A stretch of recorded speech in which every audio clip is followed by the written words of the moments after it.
वश्शाकिरीन इन्नल्लाह व मलाइकतहु युसल्लूना अलन नबी या अय्युहल्लज़ीना आमनू सल्लु अलैहि वसल्लिमू तस्लीमा। दुरूद शरीफ आवाज़ बुलंद। सलातु वस्सलामु अलैका या सय्यदी या रसूलल्लाह व अला आलिका व अस्हाबिका या सय्यदी या रहमतल लिल आलमीन।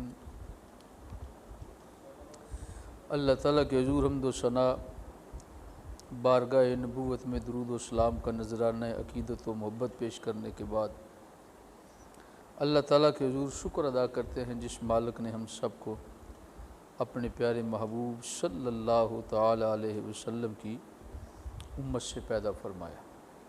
दुआ है रब्बुल आलमीन इसी निस्बत में ज़िंदगी अता फरमा, इसी निस्बत में मौत अता फरमा और कल क़यामत के दिन हम सब को अपने प्यारे महबूब सल्लल्लाहु ताला अलैहि वसल्लम की उम्मत में उठना नसीब फरमा दे। आज जुम्मतुल मुबारक को, पिछले जुम्मा को जो मौजू का आगाज़ किया था सैयदना इब्राहीम अला नबीना अलैहिस्सलाम के हवाले से, उसी के हवाले से कुछ बातें आज अर्ज़ करता हूँ। कुरान पाक में परवरदिगार आलम ने इरशाद फरमाया, इज़ क़ाल लिअबीहि व क़ौमिहि माज़ा तअबुदून। जो आज हमारे हम माहौल है, वक्त का तकाज़ा है, उसके पेश नज़र वो हिस्सा जिसका तल्लुक़ हमारे आज के इस माहौल के साथ है, मैंने उस हिस्से को आज सैयदना इब्राहीम अला नबी अलैहिस्सलाम की सीरत के हवाले से चुनाव किया है। आप हज़रात तो तवज्जो रखिएगा कि ऐसे लम्हात ज़िंदगी जब इंसान को हक़ कहने का हक़ होता है और बेधड़क हक़ बोलना चाहिए, उस मौके पर सैयदना इब्राहीम अला नबी अलैहिस्सलाम ने अल्लाह के बंदों को तरीक़े सिखाए। उन तरीक़ों को मैं सामने रखते हुए आप हज़रात की खिदमत में पेश कर रहा हूँ। जब हक़ को छुपाया जाए और बातिल को इस तरह पेश किया जाए कि ये बातिल नहीं है बल्कि यही हक़ है, उस मौके पर फिर इंसान को ये नहीं देखना कि मुझे अपने लाल लक की ज़रूरत है, कौन मेरे साथ चलता है, किसका मुझे मुँह मारता है, और आदमी दबक के बैठ जाए, ये ना ख्याल रखे। कुरान पाक में मालिक ने इसकी तरफ इशारा किया। सैयदना इब्राहीम अला नबी अलैहिस्सलाम की जब उम्र थोड़ी बड़ी हुई, यानी जवानी की दहलीज़ को पार किया, तो अल्लाह ताला की तरफ से एक गैबी रहनुमाई आपको हासिल हुई। उस गैबी रहनुमाई के तवस्सुत से अल्लाह के इस ख़ास बंदे ने, जिन्हें हम खलीलुल्लाह कहते हैं, और हज़रत इब्राहीम अलैहिस्सलाम के अलावा कोई रब का खलील नहीं है इससे पहले। बाद में मेरे और आपके आका अलैहिस्सलाम ने यह हदीस पाक में इरशाद फरमाया कि अगर मैं किसी को खलील बनाता तो मेरा मालिक मेरा खलील है, या अल्लाह मुझे अपना खलील बनाता। एक इब्राहीम अलैहिस्सलाम है, दूसरे रसूलुल्लाह अल्लाह के खलील है। खलीलुल्लाह इससे पहले किसी और पैगंबर को ये सिफत अता नहीं। ये हज़रत इब्राहीम अलैहिस्सलाम का उस वक़्त तक खासा। जब बड़े हुए, माहौल देखा, अपने चचा को देखा, रिश्तेदारों को देखा, दोस्त अहबाब को देखा, बुज़ुर्गों को देखा, अपने माशरे के अहवाल को देखा, तो जैसे हम लोग ये पर्या में कभी चले गए, कभी किसी डेरे पर बैठ गए, कि वैसे लोग इकट्ठे होकर गुफ्तगू करते हैं। तो हज़रत इब्राहीम अला नबी अलैहिस्सलाम इसी तरह लोगों में बैठते, उन्हें देखते ये क्या करते हैं, कैसी इनकी गुफ्तगू है, कैसा इनका रस्म व रवाज है, कैसा इनका तौर तरीका है। तो उनको देखा तो वो अजीब अजीब काम करते थे। उन्हीं कामों को देखते हुए तो आपने ये सवाल किया, ये सवाल जो भी मैं आपको बता रहा हूँ। काला, अल्लाह ताला फरमाता है मेरे इब्राहीम इस बंदे ने क्या कहा, काला ले अबी है, अपने चचा से, व कौम ही, और अपने कौम से, माज़ा ताबुदून, ये तुम इनकी इबादत क्यों करते हो, तुम इसकी इबादत क्यों करते हो, ना क्यों पूछते हो। उन्होंने आगे से क्या जवाब दिया, अइफ़कन आलिहतन दून अल्लाह तुरीदून। हज़रत इब्राहीम अलैहिस्सलाम उन्हें बता रहे, क्या तुम इन्हें अल्लाह के अलावा अपना माबूद समझते हो? तुरीदून, तुम्हारा यही इरादा है कि तुम इनको अल्लाह के अलावा अपना इलाह समझते हो? अल्लाह अकबर। फमा ज़न्नुकुम बिरब्बिल आलमीन, तुम्हारा सारे जहानों के रब के मुतल्लिक़ क्या ख्याल है? और जवानी की उम्र बड़ी नाजुक उम्र होती है ना, उस वक़्त आदमी के मामलात कुछ और तरह के होते हैं। बाबा बुजुर्ग हो जाए, उसको पता अब सारा हंडा लिया है, अब जैसे भी गुजरती है बस गुजर जाए। जवानी का मामला कुछ और होता है। और आप उनको पूछे तुम्हारा क्या प्रोग्राम है, तुम इन्हें क्या समझते हो? तुम्हारा ये इरादा है कि तुम इन्हें अपना खुदा समझते हो? अगर तुम इन्हें अपना खुदा समझते हो तो बताओ उस अल्लाह के मुतल्लिक़ तुम्हारा क्या ख्याल है जो सारे जहानों को पाल रहा है। ये जब आपने बात की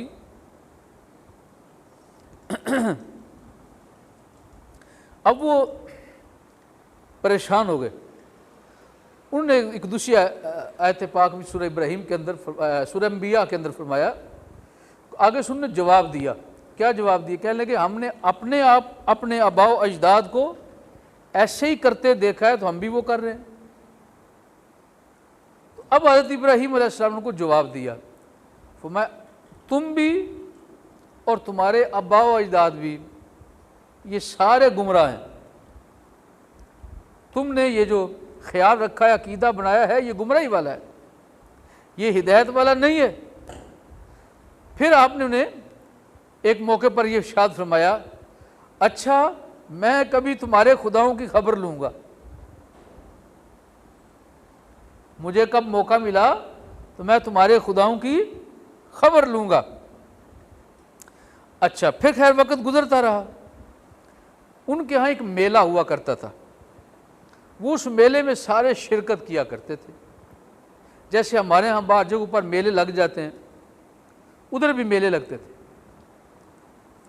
ये जो चंद बातें मेरी दरमियान में आएंगी, ये कुछ ऐसी बातें जो हमारे अहले सुन्नत के बाद जाहिल अवाम जो है उनकी भी आदत है। मेरा काम है हक बताना, अमल आप लोगों ने खुद करना है। कुछ बातें दरमियान में सख्त आ जाएंगी क्योंकि हमारे मुआशरे का माहौल बड़ा बिगड़ा हुआ है।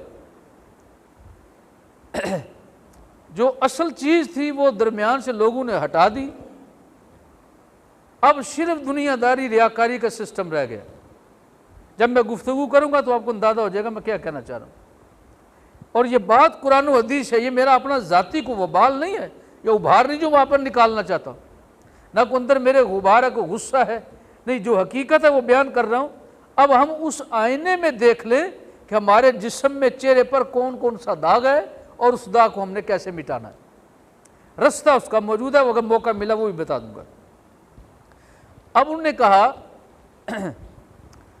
हमारे यहाँ मेला लग रहा है, तो ऐ इब्राहिम तुम्हारा क्या ख्याल है, चलोगे हमारे साथ? हज़रत इब्राहिम अला नबी अलैहिस्सलाम तो इसी का इंतज़ार कर रहे थे। फ़क़ाल इन्नी सकीम, मैं इसी से बरी ज़िम्मा हूँ, मुझे इसकी ज़रूरत नहीं, मैं बीमार होने वाला हूँ, मैं बीमारों में इस मामले में हूँ, मुझे मेरी ज़रूरत नहीं है इसमें जाने की, तुम जानो, तुम्हारा काम जाने। फ़तवल्लौ अन्हु मुदबिरीन, हाँ जब तुम वापस पलट के आओगे ना तो देख लोगे, अब तुम जाओ। अच्छा, अब उनकी एक आदत क्या थी, वो लोग जिस वक्त मेले पर जाते थे ना तो जाते हुए अपने घरों से कुछ ना कुछ साजो सामान लेकर, खाने पीने का, कोई कपड़े शपड़े जी, कोई फल फ्रूट, कोई और इस तरह की चीज़ें, कोई मीठी, कोई नमकीन, वो ट्रे और थालियों में सजा के ना वो दरबारों पर ले जाते।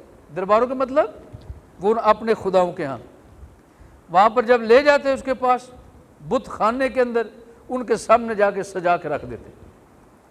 अजीब अजीब उन पर खूबसूरत दस्तरखान डाले होते, कपड़े डाले होते, बड़े चज के साथ, बड़ी मोहब्बत के साथ, चूँकि उनकी नज़र में तो यही ख्याल था ना ये खुदा है हमारे, ये हमें बख्शवा लेंगे, ये हमारे सारे कर्ता धर्ता हैं, ये हमारी मुश्किलें हल करने वाले हैं, हमें किसी की क्या हाजत है। बस अब ये जाने, इनका काम जाने, वो उन्हें चढ़ावा चढ़ा देते। अब वो सारे के सारे पड़े हुए। हज़रत इब्राहीम अला नबी अलैहिस्सलाम चुपके से घर से निकलते, कुल्हाड़ा लिया और लेके सीधा बुत खाने में तशरीफ लेके, और जब मेले लगते तो वो सारे टोलियां बना के निकल जाते थे। घरों में रहते को नहीं थे, बच्चे भी, जवान भी, औरतें भी, बूढ़े भी, सारे जाके मेले में शिरकत कर रहे हैं। महल्ला खाली, हज़रत इब्राहीम अलैहिस्सलाम अकेले, वो बुत खाना और उनके बड़े बड़े बुत ले जाकर ना जी कुल्हाड़ा तशरीफ़ ले के अंदर बुत खाने में, और सारा देखा तो वो चीज़ें बिखरी पड़ी हैं, जगह जगह पर रखी है। कोई खाना पड़ा है, फ्रूट पड़ा है, कहीं मीठी चीज़ें हैं, कहीं नमकीन चीज़ें पड़ी हैं, वहाँ कपड़े पड़े हुए हैं, ऊपर दस्तरखान दिए हुए हैं। तो उन सारे झूठे खुदाओं को, बुतों को मुखातब करके कहने लगे बड़े अपने अंदाज में, फरमाने लगे खाना पड़ा है, खा लो ना, अब तो तुम्हें देखने वाला भी कोई नहीं, कपड़े भी पड़े हैं ऊपर पहन लो। अब वो किधर खाते, वो किधर पहनते। इसी हालत में वहां तशरीफ फरमा है। काला अला ताकुलून, फरमाने लगे क्या तुम खाते नहीं हो, खाना पड़ा हुआ है। फिर पूछा अला ताकुलून, तुम खाते नहीं हो, मा लकुम ला तंतिकून, और बेवकूफों मैं तुमसे बातें कर रहा हूं, तुम मुझसे बातें क्यों नहीं करते। कुरान पाक कह रहा है, मैं नहीं कह रहा। मा लकुम ला तंतिकून, तुम्हें क्या हो गया है, बातें क्यों नहीं करते। लोग तुम्हें सजदे करते हैं और तुम बात भी नहीं कर सकते। फराग अलैहिम दरबन बिल यमीन, तो आपने फिर रख के वो जो कुछ पड़ा हुआ था ना, उसे हटा कर फिर सीधा रख के एक बुत को तोड़ा। वो कुल्हाड़ा लगाया, किसी का बाजू नहीं, किसी खुदा का हाथ नहीं, किसी के पांव को काटा, किसी की टांग को काटा, और किसी के तो सर को भी उतार कर जमीन पर फेंक दिया, और किसी पर तो खूब गुस्सा मोहब्बत इलाही का यूं इजहार किया कि उसे चूरा चूरा करके बजरी बना दिया, कख रहने नहीं दिया। जब सारे लूले लंगड़े हो गए, किसी की जुबान नहीं, किसी की आंख नहीं, और किसी का नाक नहीं, किसी का बाजू नहीं, किसी की टांग नहीं, किसी का पाँव नहीं, किसी का पेट काट डाला, किसी की गर्दन मरोड़ डाली। जब सारे के सारे जख्मी हो गए तो अपना कुल्हाड़ा पकड़ा और वो जो सबसे बड़ा बुत उसके कंधे पर लटका दिया। अब तू जान, तेरा काम जाने, हमें जो करना था वो कर दिया। अब ये बड़ा काम खराब था। इतना बड़ा कदम उठाना जब पूरा मुआशरा इसके खिलाफ है, एक रत्ती बात सुनने के लिए वहां के बूढ़े बाबे कबूल नहीं करते थे। वो कहते ये क्या हो सकता है, ये नामुमकिन है। खैर जब वो वक्त गुजर गया, मेले ठेले से फारग होके वापस पलटे, उन्हें तो खबर ही नहीं थी ना। और ऐसे उनके मजबूर खुदा थे कि अपने मानने वालों को खबरदार भी नहीं कर सके कि हमारा हशर क्या हो रहा है।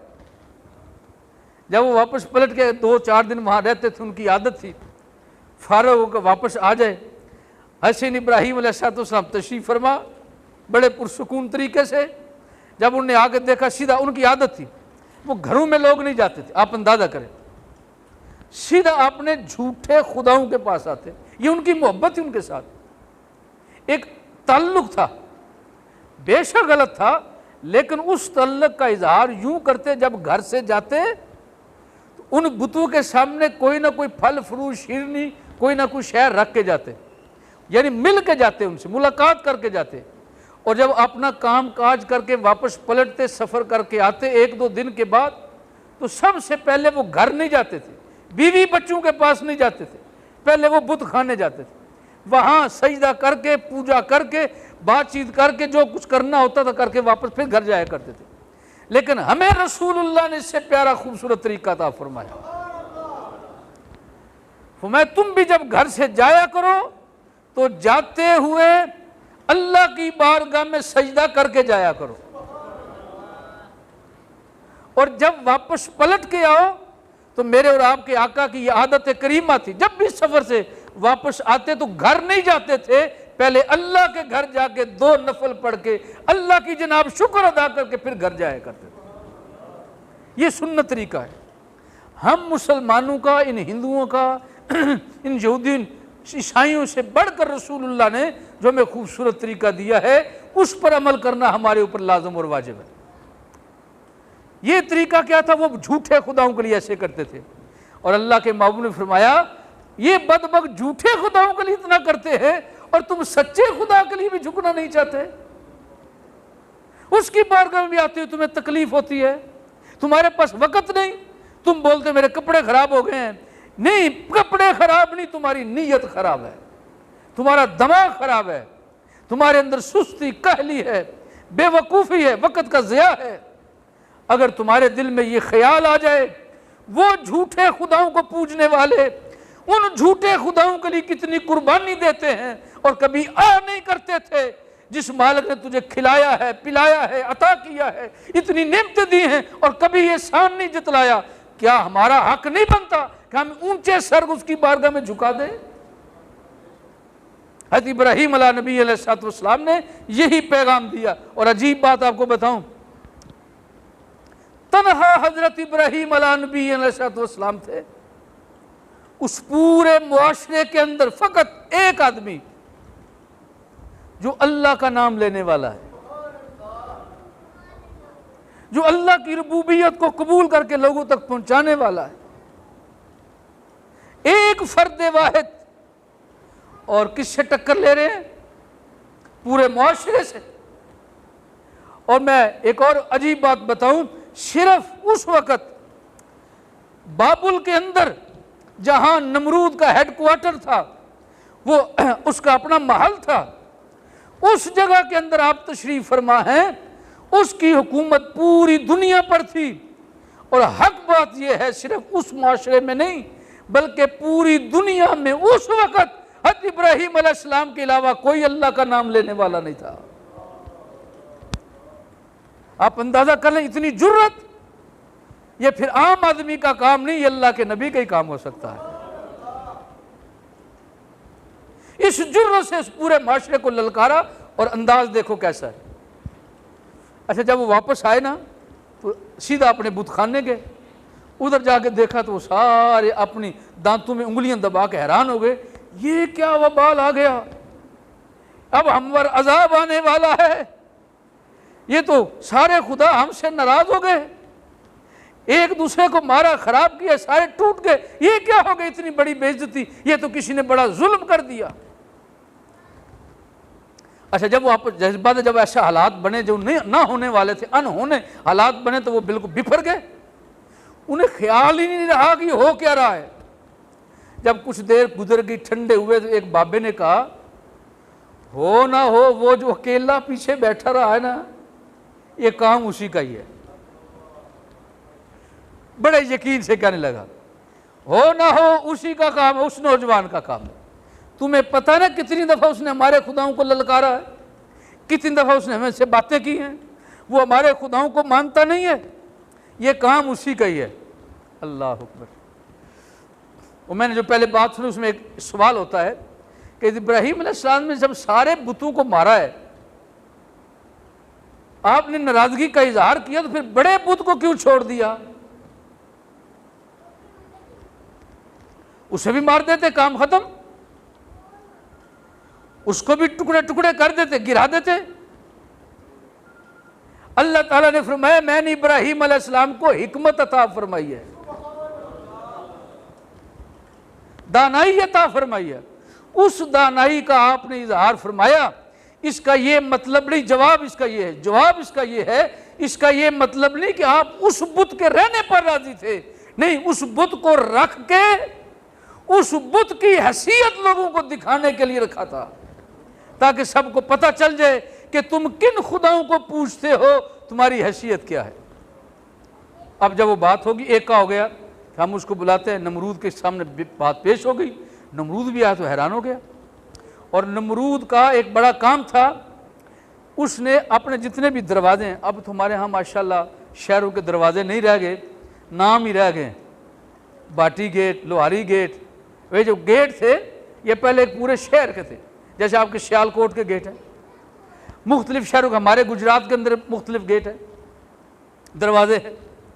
इस तरह उस नमरूद ने अपने, जो उसने दारुल खिलाफा बनाया था, उसके भी 4 दीवारी थी, उसके दरवाजे थे, और हर दरवाजे के सामने उसने अपने वजूद की एक छवि बना के, बुत बना के खड़ा रखा होता था।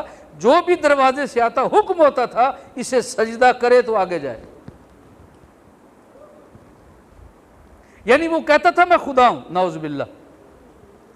और इतना ज़हीन था, आप सुन के हैरान हो जाएंगे, ये आज की बात नहीं है।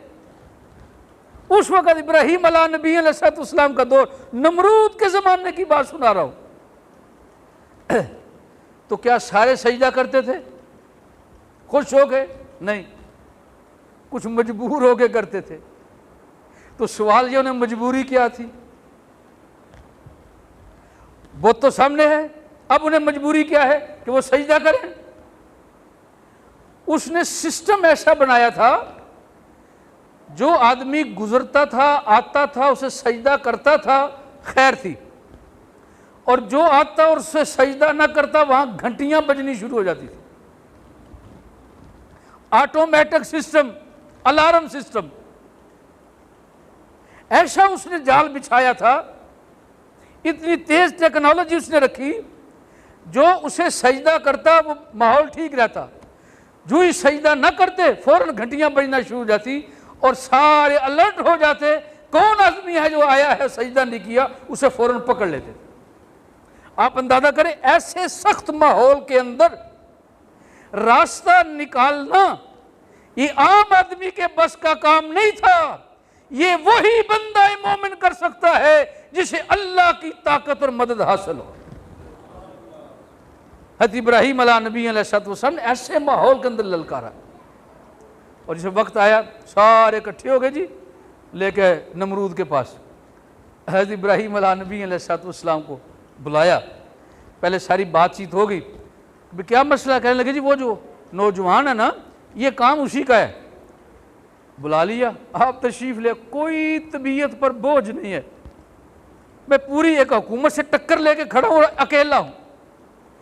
इससे क्या अंदाजा हुआ? हज़रत इब्राहीम अलैहिस्सलाम ने अपने रवैये से बता दिया, फरमाया मैं दिखने में अकेला लग रहा हूं, लेकिन मेरे रब की मोहब्बत, रहमत, इनायत मेरे साथ है। अब मुझे दुनिया के बादशाह की जरूरत नहीं कि सारे जहानों का बादशाह मेरे साथ है। ऐसा सुकून आपके ऊपर। जब सामने पेश हो गए और उसने सब जाते पूछा, तूने ये नहीं पूछा क्या तूने किया कि नहीं, कहा ये तूने क्यों किया। ऊपर से आए ना, सवाल किया, ये तूने काम क्यों किया। यानी उसने वाज़े कह दिया कि जिसने किया है वो कोई और नहीं, वो आप ही हैं। इसलिए कि इतनी जुर्रत किसी के अंदर नहीं है। बताओ क्यों किया आपने। हज़रत इब्राहीम अलैहिस्सलाम ने बड़े मासूमाना अंदाज में फरमाया वो जो अंदर बड़ा बुत खड़ा है उससे पूछ लो ना, वो जो बड़ा बुत खड़ा है उससे पूछो, हो सकता है इन खुदाओं की आपस में कोई लड़ाई हो गई हो। एक ने दूसरे को बोला तू मेरा शरीक क्यों है, मेरी हुकूमत में तू दखल अंदाजी क्यों देता है, तू मेरे अपोजिशन है, मैं तुम्हें नहीं छोड़ूंगा। मुमकिन किसी बात पर गुस्से हो गए हो और आपस में लड़ाई कर दी हो। सारे खामोश। कहने के ऐसे करो, इनमें से ना किसी से पूछ लो, वो तुम्हें बता दे कि ये किसने किया है। खामोश, कोई जवाब नहीं। अब कुरान पाक में आता है, मालिक ने फरमाया अब वो सारे हज़रत इब्राहीम अलैहिस्सलाम की इस जवाबी कार्रवाई पर बहुत शर्मिंदा हुए, सर झुका लिए और अपने अंदर अपने आप से बातें करने लगे। किससे बातें करने लगे? अपने आप से, जुबान से नहीं बोले, अपने अंदर बोले, और रब ने उनके अंदर की बोली को सुन लिया और बताया ये बोले, मालिक क्या बोले? मैं वो अपने अंदर ही बोलने लगे, बात तो इब्राहिम सच कह रहा है। मोहब्बत से बोलो जरा, ये नहीं ज़ौक नहीं, आप लोग शौक के साथ बोलती है। रंधीर में रहने वाले और आपको कहना पड़ता है सुभान अल्लाह कह।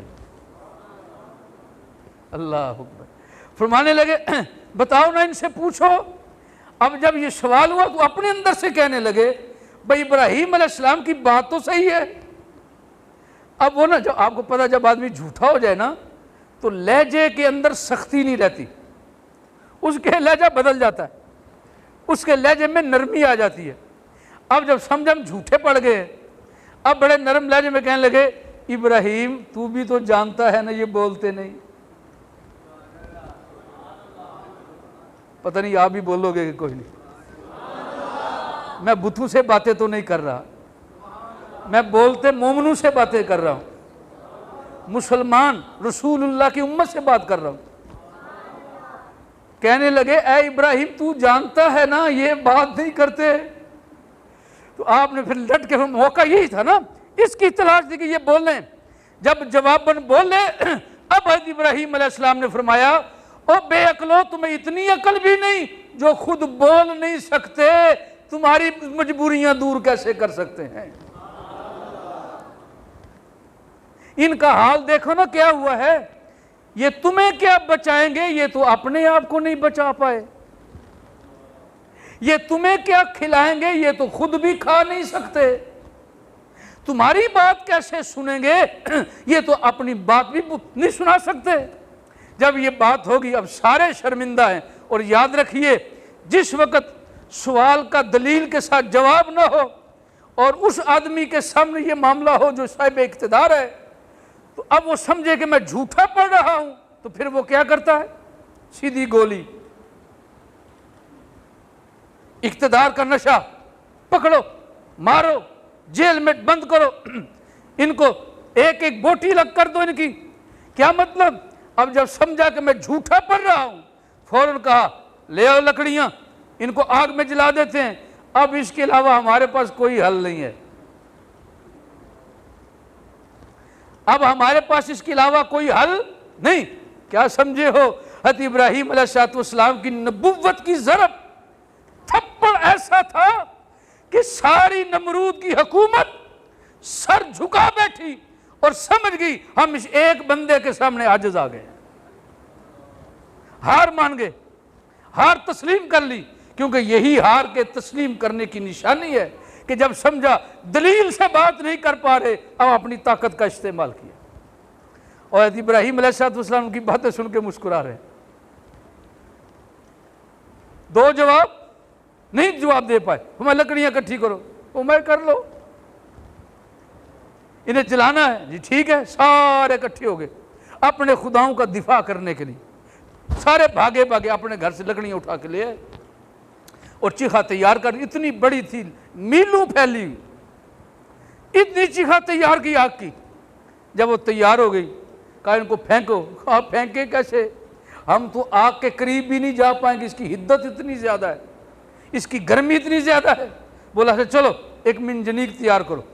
आप उसको अंदर डाला और डाल के ऊपर फेंकना चाहा तो हज़रत जिब्रील अमीन हज़रत इब्राहिम अलैहिस्सलाम की खिदमत में हाजिर हो गए।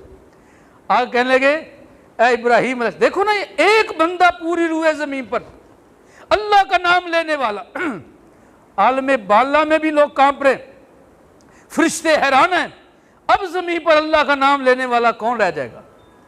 हज़रत जिब्रील अमीन हाजिर होकर कहते हैं आप मेहरबानी करें, मैं हाजिर हुआ हूं, आप मुझे इजाज़त दें तो मैं आपकी मदद करूं। आपने मुस्कुरा के इरशाद फरमाया ऐ जिब्रील तुझे किसने भेजा है। कहा उस मालिक ने। कहा अच्छा इन काफिरों के दिल में किसने ये बात डाली कि वो आग जलाएं। कहा अल्लाह ने। ये लकड़ियां किसने इकट्ठी करवाई। अल्लाह ने। कहा जब मालिक जानता है तो फिर मुझे कहने की क्या जरूरत है, वो मेरा खालिक है ना, मैं उसका बंदा हूं।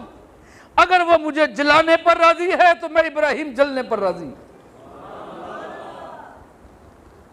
अगर उसकी खुशी इस बात में है तो मैं भी खुश हूं। लेकिन लोगों को क्या पता था, सारी मखलूक हैरान थी। क्या मालूम मालिक इस वक्त मंशा क्या है, मर्जी क्या है। अगला लम्हा आने वाला था और उस लम्हे ने सबको हैरान कर दिया। सब ये समझ रहे थे ये आग का काम जलाना है, ये इब्राहीम अलैहिस्सलाम को जो इस कायनात में एक ही मुसलमान है जल के राख हो जाएंगे, खत्म हो जाएगी। तौहीद का नाम लेने वाले लोगों की एक कसरत नहीं होगी। जब हज़रत इब्राहीम अलैहिस्सलाम को फेंका, उधर से मालिक ने हुक्म दिया, मेरा बंदा आ रहा है, मेरी मंशा के मुताबिक आ रहा है, मेरी रज़ा पर अपनी खुशी कुर्बान करके आ रहा है। ऐ आग अब तू ठंडा हो जा, इसे जलाना नहीं, इसके लिए फूलों की आहोश बन जा। हज़रत इब्राहीम अलैहिस्सलाम जब वहां तशरीफ लेके गए, लोग समझ रहे थे जल के राख हो जाएंगे, लेकिन मालिक के हुक्म के मुताबिक अंदर गर्म लू नहीं चल रही, अंदर जन्नत की ठंडी हवा चल रही है। आप तशरीफ फरमाओगे, जब अंदर तशरीफ फरमा हुए, जलवागर हुए, तो टहल रहे हैं, कभी उधर जा रहे हैं, कभी उधर जा रहे हैं। अच्छा आगे देखो, कुरान पाक के लफ्ज कितने खूबसूरत हैं। फरमाया कुलना या नारो कूनी बरदम व सलामन अला इब्राहिम। ये दोनों लफ्ज, दोनों का अलग अलग माना है, बड़ा मजेदार बात है। क्या फरमाया? बरदम व सलामन। बर्द का मतलब है ठंडा होना, और आपको पता है ठंड ज्यादा हो जाए तो क्या होता है मालूम है। और रब ने जिसे कहा ठंडा हो जा, तो कितना ठंडा होगा। अगर ठंड हो जाए तो बंदे के लिए वो भी नुकसानदेह है। आप लोग, मैं बर्फ के अंदर ज्यादा देर जिंदा नहीं रह सकते, तकलीफ होती है। मालिक ने फरमाया बंदा मेरा हो और उसे तकलीफ हो, मेरे लिए इतनी कुर्बानी दे रहा है, उसे तकलीफ हो। फरमाया नहीं, ए आग सिर्फ ठंडा नहीं होना कि ठंड भी बंदों को तकलीफ देती है, इसके लिए ठंडी भी हो जा और वैसे सलामती भी हो जा। ये सही सालम रहने चाहिए, इन्हें कुछ आंच नहीं आनी चाहिए। और अजीब मजे की बात है, ये आप लोग सुनते रहते हैं ये बात, ये एक दिन की बात नहीं है कि उधर डाला और फिर मामला हल हो गया ना। ये आग 40 दिन तक जलती रही है। और हज़रत इब्राहीम अलैहिस्सलाम एक हफ्ता 10 दिन नहीं रहे, 40 दिन तक आग के अंदर रहे हैं। 40 दिन पूरे होने के बाद जब वो सारी खाक खत्म हो गई, अंदर से सारी हिद्दत खत्म हो गई, फिर गए निकालने के लिए। जब आगे बढ़े, सारा मजमा इकट्ठा है देखने के लिए। अब तो हड्डियां भी सोआ बन गई होंगी, लेकिन अंदर से हज़रत इब्राहीम अलैहिस्सलाम मुस्कुराते हुए बाहर तशरीफ ला रहे हैं। कुलना या नारकूनी बरदम व सलामन अला इब्राहीम। तो हक के लिए डटने वालों की अल्लाह हिफाजत करता है। आज का ये वक्त है, हक पर डट जो, मेरा मालिक तुम्हारी हिफाजत फरमाता है। उमा अलैया इल्लल बलाग।